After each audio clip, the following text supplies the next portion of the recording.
Canım ballar, sендер маған ертегі тыңдауға келіпсіңдер, е? Мен сендерге ертегі оқып берейін. Ертегіміздің аты «Бір үзім нан».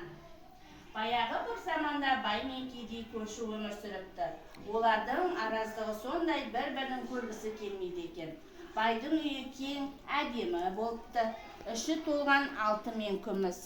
Ал кедейдің үйі ағаштан жасалған, төсегі бұтамен жатқан қора екен. Алтын емес, күміс түгілі нан әзер тауып жетті. Егін егіп оны суғарып күтіп, орып, өз күндерін өзі көріпті.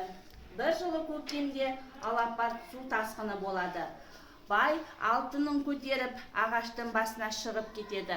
Ал кедей болса, бір көмбеш нанды қойнына салып, ол да ағаштың басына көтеріледі. Су тасқыны 15 күнге созылады. Бір күні қарны ашқан бай кедейге: «Әй кедей, сен мына бір кесек алтынды ал да, маған бір үзім нан бер» дейді. «Жоқ, алтынның өзіңе нан бере алмаймын» деп жауап береді. Екінші күні кедей тағы да нан сұрайды.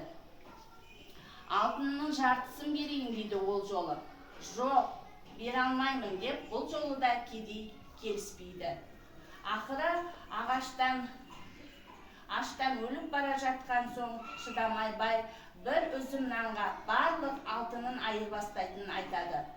Кедей бәрібір көнбейді. Бойынан күші кеткен бай бас айналып суға құлап кетеді.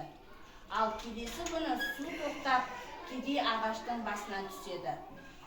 Халықтың алтын күміс тас екен, арпа бидай ас екен деген мақал осы ертегіден қалыпты балалар. Балалар, сендерге ертегі ұнады ма? Жарайсыңдар балалар. Ондай болса, сау болыңдар.